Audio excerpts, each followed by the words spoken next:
Hey y'all, so I'm just down here in my lower bean patch. First time I've been down here for quite a while. Again, I really did not do a good job weeding through here, even though I had gone through and picked all of the thistles previously. Oh, hey babes, what's going on? Got Virginia Creeper through here. I don't know if you guys... Here we go. Hey guys, love yous. Thanks everybody for working so hard. We've got our new FBI recon boss has got his first team assembled, so they're super stoked. It's a very celebratory mood in a lot of ways right now, but I wasn't really sure what kind of harvest I was going to have down here, if anything at all. And when I first approached my bean patch, guys, let me tell you, I was so disappointed because I didn't even, like, almost none of my bean plants were even here anymore. I didn't even hardly see any bean plants at all. And what happened is some deer or something came through and just ate the entirety of the plants. Okay, so I hardly even have any bean plants up through here anymore, and I had seeded the whole thing.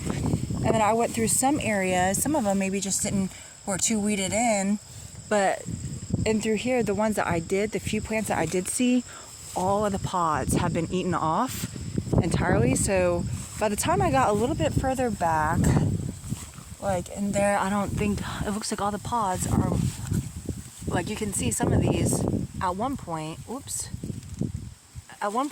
some of these, they had pods attached to them, some of them, and they've been eaten off.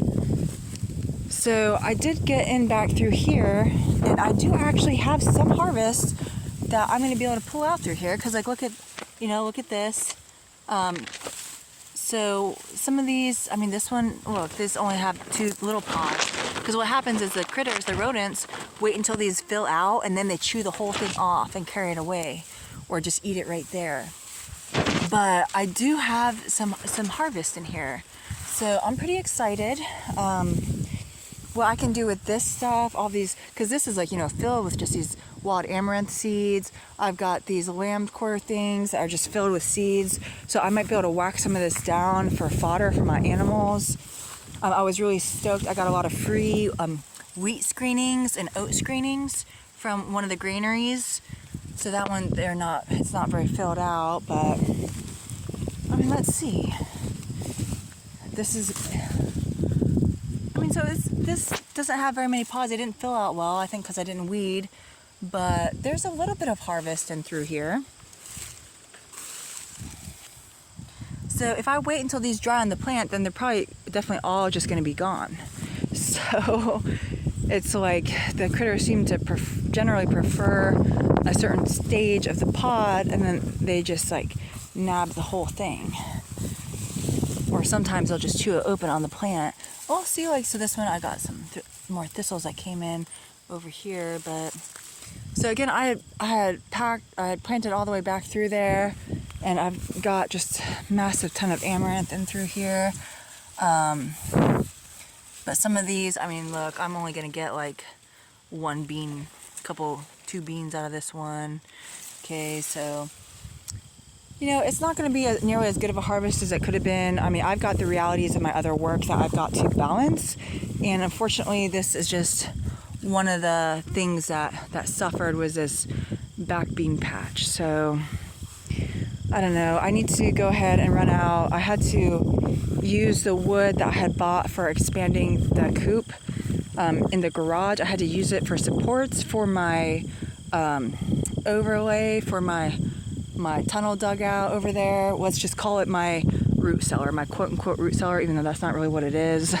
Okay, I had to use that for supports because I have a platform built over it that has got all like totes of muddy water on top of that, just for extra, some extra. Okay, looks like a deer was bedding down right in here. But then let me see what this guy's beans look like. So this is, GMO, probably bean seeds and all that, and you look at this and you can see something's been eating all of this, okay, up through the top here. They've just been nipping it all off. So he does have some big beans up and through here, but he sprays the like weed killer stuff and all sorts of things, but like the tops of all these plants on the edge here anyways have been bit off for a few rows in. You can see further back they still have their tops on, but on the edge here it's like the deer just been really going through this. So you know, on a commercial scale, he's going to have a bigger yield than me because he doesn't have the weeds and he's got all the, you know, artificial fertilizers and everything. Because look at how laden this is. Right, this is a different kind of bean here. I don't know if he said there's somebody renting this field this year. I don't know if he said it was cranberry beans. I can't remember exactly. But what's going to happen is because there's so many farms in my area and so many mills, is that these beans are all going to get processed, and I'm going to be able to go get some free screenings probably of these as well. That I'll be able to start mixing my own bird food, a lot of it out of free screenings. So we'll see. I may have to buy some things. You can see I had some bean plants here. This bean plant is like, it's basically gone. Okay, it's just this stump. Anyways, this video is getting longer than I expected. Wow, I mean, I really may not have much harvest in here because I got all these tall things. But like on this plant, you can see, well, I mean, like, so this is what I got on this plant. You know, there's also, I mean, you can still see there's a lot of bare patches of dirt. I do still have some fertility issues in this area a little bit. So we'll see how it goes. You know, one thing that I do get is like here, you know, they end up basically harvesting sometimes like the whole plant, and then they separate the beans out from the plant material. And so the field just gets more and more naked over time, is why they need to fertilize. But when I'm just hand harvesting my beans, you know, eventually I got to get my tiller fixed, but I'm just going to be tilling the rest of the plant bodies underneath that I don't brush cut and rake out of here. But I mean, as you can see, there's just not really, some of these don't have hardly anything on it. So to me, this is just bonus. I could have, you know, if I was really on top of it, if I had, you know, other work to do, etc., I could have had a much bigger harvest. But this is the biggest planting of a single crop that I've done before. I don't really mind that I'm going to be having some amaranths and things reseeding in some areas, because again, from a resilience standpoint, that stuff is free food that is just going to volunteer itself. Okay. So people that don't have quite as much acreage maybe can't have stuff that's not as finely cultivated, like selective with the plants and everything. But this lamb's quarter, this wild amaranth, it's all edible.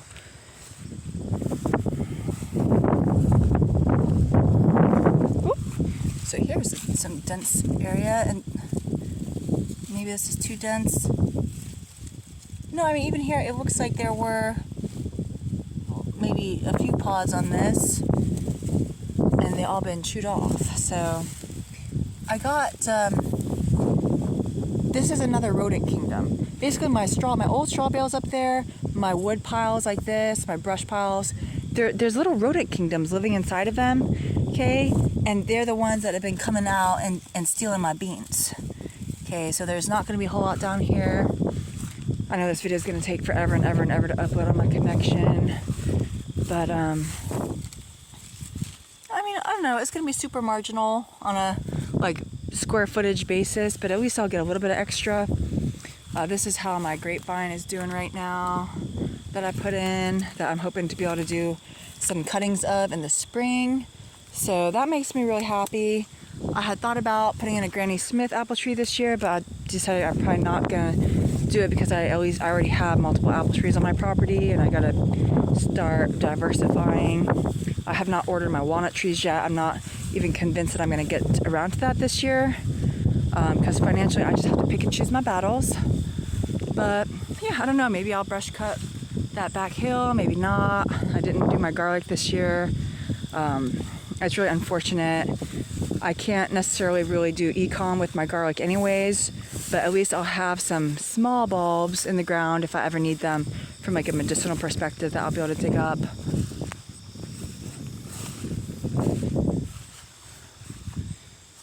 But yeah, you can see my hawthorn trees here, they're kind of blighted.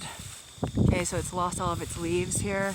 But these are hawthorn berries, so I'll probably go ahead and pick these because they can have some medicinal benefits.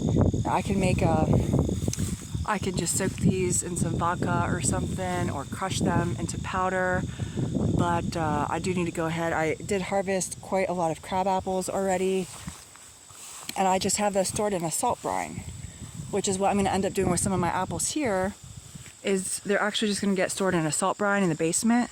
Some of my extra apples that I want to keep over winter, because what that salt brine is going to do is if the apple does have any wormhole in it, the salt is just going to get in there and it's going to dissolve the worm.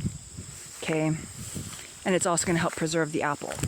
So you just gotta put it in a pretty salty brine, put a plate on top of it, and then weigh the plate down to keep the food underneath the surface of the water. But I mean, I guess I'll just go ahead and what's gonna be the best way to venture over here to show you how my apples are coming in. They do need just a little bit more time. My neighbor is gonna be helping me harvest some of these for them, their own selves, because I have so many. I mean, I myself can't go through them. I'm not going to be selling them, but they're just freaking beautiful. These were not sprayed, okay? So this tree is just dripping with apples. And I have in the past gone through, there's like a big rodent hole here. I got to be careful.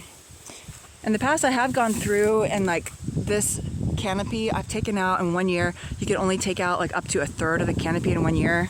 So 1 year I did take out like a fourth of the canopy, and another year I came in and took out another third because they had been neglected for so long. Now this canopy here you can see is getting really sketchy. Okay, so I'm gonna maybe, if I can get around to it, be pruning this heavily. You can see this fruit is not really looking so great. I didn't spray these again. So we'll see, but even just these, you know, they're not quite ready yet, but they're gonna be beautiful. I'm excited. Some of my peaches are still sticking to my other peach tree. I may be going through and my neighbor, there's like some scat over there, but my neighbor feeds the deer in his deer plot, okay, where his deer blind is. So sometime I may go through and start picking some of these up that are fallen in the buckets so that he can just dump them out for the deer. Here's my pears. This video is, wow, over 12 minutes. So here's how my pears are coming in. And again, this is like the first year that I haven't been here for a couple years. So these did not get sprayed. You can see there's, you know, they're not perfect and they're still kind of small because this tree is not super mature. This was the first thing. I put this tree in almost right after I bought this place at the very end of winter of, I think it was 2018. So this tree has been in the ground for a while, but some trees can take quite a long time to start producing. One of my friends has a transparent yellow apple tree that it took 20 years to give off good fruit. Okay, I remember the fruit trees my father bought when I was a child that were supposed to be grafted were not. So we waited for a long time and it didn't even put out good fruit. So this fruit is, I forget what this one is called. This pear tree, the other one, I forget. I have the tags inside, but this is quite a large fruit. This canopy needs some spreading. Like this is growing not the right way. So I may need to get some spreaders that I can stick in through here to help this canopy shape properly. But not a whole lot. I need to look into when I need to pick these, because pears you have to pick early and let them ripen off of the tree. I did have a pear tree that I did not fence properly, so the deer got it. That was supposed to be a good hand-eating pear that you can actually let ripen on the tree and pick it straight off the tree, but most pear trees, that is not the case. So anyways, I had a lot of work to do. I was pretty excited about my crab apple harvest, even though I had so many crab apples falling off my crab apple tree. I went ahead and harvested them a little bit early, even though they're still kind of tart, mostly because it's just for the antioxidants. Since I can't really be ordering supplements, I just want to be getting some good antioxidants. I have been pulling some of these off for my chickens. I might actually go through and harvest some of these autumn olives sometimes, because they're just, even though they're little, they're just antioxidant powerhouses. So again, I do need a lot of those antioxidants in my diet if I have natural ways that I can build that in, and also Sorry, I gotta eat these real quick. Hold on. They stay astringent for a while. So the other thing that I want to try is, like, some of you might know how persimmons, some of them you have to let completely soften, or almost to the point of turning into mush, or else they're too astringent. So I wonder if I pick these and let them just sit and ripen off the tree a little bit. This tree is not as ready as like this tree. The berries came in on this one. Well, no, I guess it's this one that the berries are even further behind. So the berries on some of these different trees are at different stages. But yeah. Anyways, meandering video. I gotta get the brush cutter out. I gotta go buy some wood. Gotta mix some feed. Maybe I'll show you guys some of my free grain screenings that I got from one of the mills. So I'm pretty excited about that. It's basically free food for my animals. If I had to, in a pinch, use it for people food, I could if I wanted to process it further. But, you know, for my animals, they are quite happy with it. But I'm gonna let you guys go for now. Take it easy.